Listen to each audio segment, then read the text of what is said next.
예, 오늘도 이 법구경 마음 공부, 이 수행자에게 그대는 왜 살아갑니까? 왜 태어났느냐? 하고 묻는다면은 수행자는 뭐라 하겠습니까?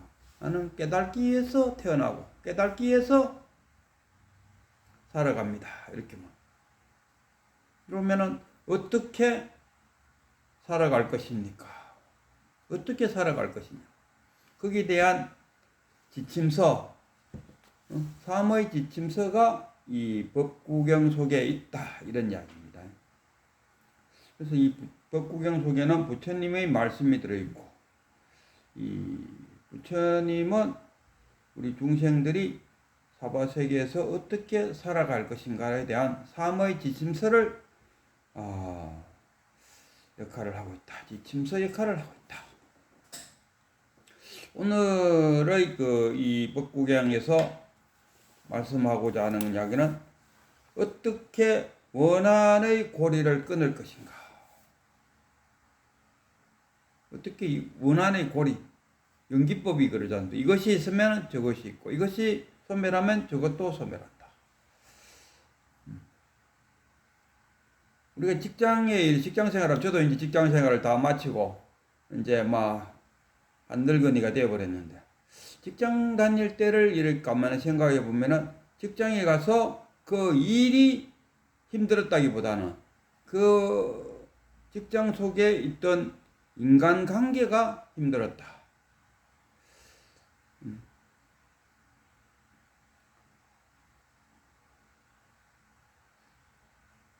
거기 보면은 인간관계를 아주 부드럽게 잘하는 사람들은 직장 생활을 원만하게, 그리고 승진도 잘하고, 우리처럼 좀 고지식하고 융통성도 좀 부족한 이런 상태로 직장 생활을 하는 데서 이런 주어진 이런 그 개인적인 책임이니까 열심히 하면은 임무 완수가 되는데, 인간관계는 내가 아무리 잘한다 해도 인간관계가 잘 안 되더라고. 그럼 우리는 흔히 말하는 인연이 이렇게 잘못 연결되어 있나? 어찌다 보면 나는 내 나름대로는 열심히 하고, 또 상대방에 대한 배려심도 하고, 이렇게 손해볼 거는 내가 손해봐가면서 이렇게 살아왔는데도 불구하고, 나중에 보면은 결국 그 사람으로부터 내가 비난을 당하고, 그래서 내가 불이익을 받고, 이런 삶의 연속이었다. 도대체 이게 무슨 일 때문에 그럴까? 여기 보면 부처님도 이 부처님 시절에 코살라라는, 인도가 그 당시에 큰, 쪼매난 것도 부족 국가에 한다면은 더 많을 수 있는데, 큰 나라를 이야기하면 한 16개. 지금 인도의 크기하고 우리나라 지금 북한 빼고 우리나라만 이야기하면 인도가 우리나라의 한 50배 정도. 그 당시에 16개의 국가로 갈라져 있는데, 그 중에 코살라국하고 또 코시국이 있었어요. 코살라 코시국이 있었는데 마주보고 있었어요. 그래갖고 이 코살라국의 왕은 좀 인자하고 자비로운 사람이고, 이 코시국 코시국이라는 이 나라는 왕은 어쨌든 간에 코살라를 잡아먹겠다는 그런 생각을 갖고 있는 상태였어요. 그래갖고 호시탐탐 노리다가 코시국 왕이 지금이다 하고 쳐들어갔어요. 근데 상대를 너무 얕보고 쳐들어갔다가 오히려 붙잡혀갖고 죽을 판에 놓였어요.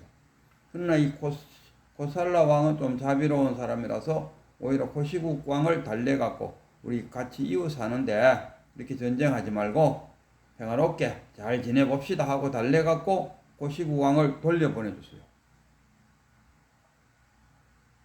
쉽게 말하면 원한관계가, 내가 비록 어떤 사건에 의해 갖고 내가 손해를 봤지만은 그것을 내가 보복을 하지 않고 내가 감수함으로써 이 연결고리를 끊었다, 이렇게 생각하는 경우가 참 많다 아닙니까? 그러나 그게 내만 연결고리를 끊는다 해서 상방 연결고리가 끊기지는 않는다는 것을 여기 적실히 보이죠. 그리고 이 고시국은 자기 나라로 돌아가서 뭐 그 고살라 왕이 평화롭게 지내자 하면 그럽시다 이래 됐으면 끝이 났는데 그렇게 되질 않는 거죠. 오브레는 내가 졌지만은 내가 힘을 좀 더 길러갖고 반드시 너를 멸망시키겠다. 이런 마음을 먹고 그러고 나서 한 몇 년 동안 정말로 고시국은 오직 전쟁을 위한 군비 체제를 쫙 갖췄다가 결국은 고살라 왕의 허점을 파고 들어가서 결국은 왕을 죽이고 고살라국을 자기 걸로 만들었죠. 이때 고살라국에 좀 지혜로운 왕자가 있었는데 왕자가 얼른 도망을 갔어요. 그러고 나서 수년이 흐른 후에 이 왕의 그 고살라 왕의 왕자는 내가 고시국 왕을 부모님 원수를 갖겠다는 그런 생각을 갖고 이 고시국의 부하 장수로 들어갔어요. 그래갖고 뭐 온갖 노력을 다 해갖고 이제 고시국 왕의 신임을 받았죠. 어느 정도 받으면 하면 자기 무릎 위에 고시국 왕이 누워서 낮잠을 잘 정도로 어느 날 딱 보니까 고시국 왕이 자기 무릎 위에 누워서 잠을 자게 됐다. 그래서 칼을 싹 빼들고 드디어 나는 아버지의 원수를 갖겠다고 칼을 딱 들고 내리칠락 하다가 그 자기 아버지의 말이 떠올랐다 이거라. 아버지는 그렇게 복수를 하지 말고 자비로서 사람을 대하라. 아버지 말이 딱 떠오르자 그 자기 무릎에 누워있던 고시국 왕을 깨웠어요. 그래갖고 사실대로 이야기했지. 사실 나는 고살라 왕의 왕자다. 그래서 나는 당신을 죽이기 위해서 칼을 갈았다. 그러나 막상 당신을 죽이려 하다가 그것이 원한 관계가 계속 이어질 것 같아갖고 내가 멈추었다. 내가 당신을 죽이겠다는 그 사실을 내가 고백하면서 당신의 처분을 기다리겠다. 그러니까 고시국 왕이 가만 들어보니까 나를 그냥 목을 쳐도 되는 상황인데도 불구하고 이 왕자가 비록 내가 저 아버지의 원수임에도 불구하고 이 아들이 나를 용서해줬다. 그 감명을 받고 그랬느냐. 내가 미안하다. 이 고시국 왕도 이 왕자에게 미안하다고 이야기하면서 그리고 이 고시국 왕자를 자기 딸하고 결혼하도록 하고 이 고시국을 자기 쉽게 말하면 사이한테 물려줬다. 이게 완전한 이제 서로 간의 원한 관계의 고리가 끊어지는 거죠. 우리가 살아가면서 내가 먼저 용서하면은 우리의 원한 관계는 여기서 끝이 나지 않겠느냐 이렇게 생각할 수도 있는데 상대방이 원한 관계의 고리를 끊어줘야 상방이 다 끊겨야만이 그 관계는 끊어질 수 있다. 비록 내가 그대를 용서하지만은 그대는 나를 용서하고 있지 않는다면 의미가 없다 아닙니까? 그래서 사과를 한다든가 용서를 구한다든가 또는 너의 잘못을 내가 용서해 준다든가 뭐 이런 상황이 놓였을 때 그 사람한테 충분히 그 사람도 공감해 줄 수 있는 그런 상태가 됐을 때 상방 간에 그 원한의 관계가 고리가 끊어질 수 있다. 저도 이 법구경을 공부하면서 자, 보니까 이쪽 편에는 그 가게 안에서 자기 부인이 수박을 팔고 요 노점 저쪽에 한 10m 떨어져 갖고 노점에서 신랑은 거기서 수박을 팔고 이랬어요. 그러고 나는 그 자전거를 이렇게 끌고 가다가 그 상점에서 수박을 한 뒤 사고 그것을 박스에 갖고 자전거 뒤에다가 묶는데 혼자서는 좀 힘들어 갖고 가게 주인 보고 좀 묶어 놀라 했어요. 그러고 묶어 주니까 나는 이제 좋다고 이제 자전거 끌고 그 신랑 앞으로 지나가는데 그 신랑은 저 멀리서 보니까 내가 자기 부인하고 무슨 수작을 부리는 것 같았어요.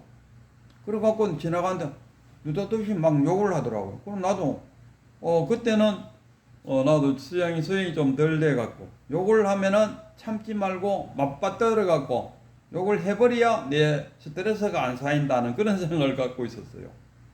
그러다가 이제 공부를 좀 하니까 부처님이 그런다니까. 선물을 갖고 왔는데 그 선물을 받지 않으면 그 선물은 누구 것입니까? 하니까 예, 가지고 온 사람이 도로 갖고 갈 겁니다. 이거 아닙니까? 상대방이 성을 냈다 해서 나도 그게 맞받아치는 것도 물론 한 방법이지만 그러나 그것을 내가 안 받아들여 버리면 그만이라. 그냥 부처님 같이 빙긋이 웃어버리면 끝나는 거야. 아니면은 그냥 뭐 그래 네가 욕해라 나는 뭐 네 욕하는 거 나는 안 받아들인다 뭐 한쪽 귀에 들어오고 한쪽 귀를 흘려버릴게 이래 갖고 끝낼 수도 있어요. 근데 나는 그 당시에 쥐가 욕하니까 내가 참을 수가 없다. 나도 같이 욕하다가 넘어져 갖고 여기에 더 깨졌어요. 그래 갖고 경찰서 가서 조사받고 경찰서 가서 보면 나는 길 가다가 분명히 이놈한테 행패를 당했는데도 불구하고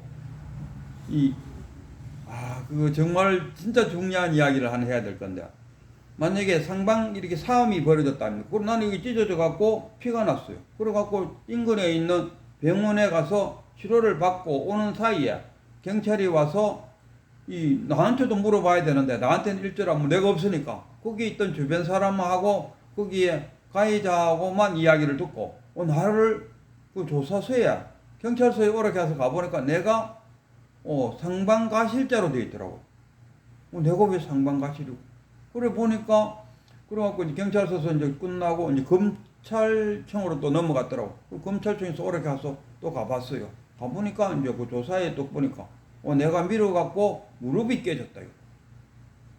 그래 나는 참 이 검사도 참 답답한 검사라. 젊은 검사였는데 그래 내가 정말 조용하게 검사한테 이야기했죠. 이보시오 젊은 검사님. 내가 당신 말대로 밀어갖고 밀었으면은 뒤통수가 깨져야지 어떻게 밀었는데 무릎이 깨질 수 있느냐. 이런 조사서를 꾸며놓고 내보고 상방가실이라고 말할 수 있겠어 하고 아니 그 양반도 좀 뭔가 당황하는 표정을 짓더라고. 어쨌든 간에 그래갖고 나는 내 행위가 정당방위로 나오고 그 양반은 벌금 50만 원이 나왔어요. 그러면 나는 그것을 근거로 해갖고 내 여기 무릎 깨졌는 거를 민사소송을 걸어갖고 나는 배상을 받을 수 있었어요. 그래서 나는 이런 생각이 들었어요. 또 내가 이 배상을 받으면은 원한에 원한을 안고 원한을 끝없이 그 고리가 안 끊어진다 아닙니까? 그래서 나는 내가 여기서 그만 참자 하고 내가 참았어요. 그리고 민사소송을 걸어갖고 배상도 안 했어요. 그냥 여기서 그냥 없었던 일로 하고 말았어요. 근데 포정을 그 다음 그 이후로 이렇게 포정을 보니까 이놈은 나의 그 용서에 대해서 고마워하지를 않더라고. 그러면 결국은 또 언젠가 기회가 오면 이놈은 또 나를 해코지 하려고 호시탐탐 노리고 있다 이런 이야기입니다. 그래서 내가 고마움을 노렸을 때 그 코살라 왕자가 자기 아버지를 죽인 코시카 왕을 용서해 줬을 때 그리고 그 용서를 받고 자기가 그렇게 한 것에 대해서 미안해하고 그 미안함의 보상으로 자기 딸하고 결혼시켜 갖고 코시카 왕을 그 왕자로 하여금 넘겨줬다. 양도했다. 이 정도 돼야 상방간에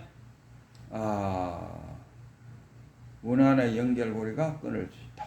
단지 내가 내 혼자 일방적으로 용서해줬다 해서 그 원한고리는 끊어지지 않는다. 오늘 이것을 좀 말하고 싶어요. 모든 것은 다 그런 건 아니지만은 내가 볼 때는 나만의 용서로 이 원한의 연결고리는 끊어지지 않는다. 상대방도 충분히 납득을 하고 상대방 역시 나와 같은 그런 생각을 가졌을 때 완전한 연결고리가 끊어진다. 그런 이야기를 우리가 흔히 잘 아는 말이죠. 땅 위에 넘어진 자, 땅 짚고 일어난다 아닙니까? 그 원한 관계가 있었으면은 내가 용서해주고 또 그 사람도 용서할 수 있는 마음이 되도록 충분히 내가 배려심을 줬을 때, 배려해 줬을 때 이 사람도 자기의 마음을 원한 관계를 놓을 거 아닙니까? 근데 까뜩 하면 내가 용서했다고 비록 나는 용서한다고 한 행위가 그 사람 입장에서 보면은 어떻게 보면 하나의 모욕감을 느끼게 할 수도 있다. 내가 한 용서의 행위가 상대방에게는 하나의 모욕감을 갖도록 해서 더 많은 원한 관계를 맺을 수 있도록 했을지도 모른다는 그런 생각도 가져봐야 된다. 뭐 이런 이야기.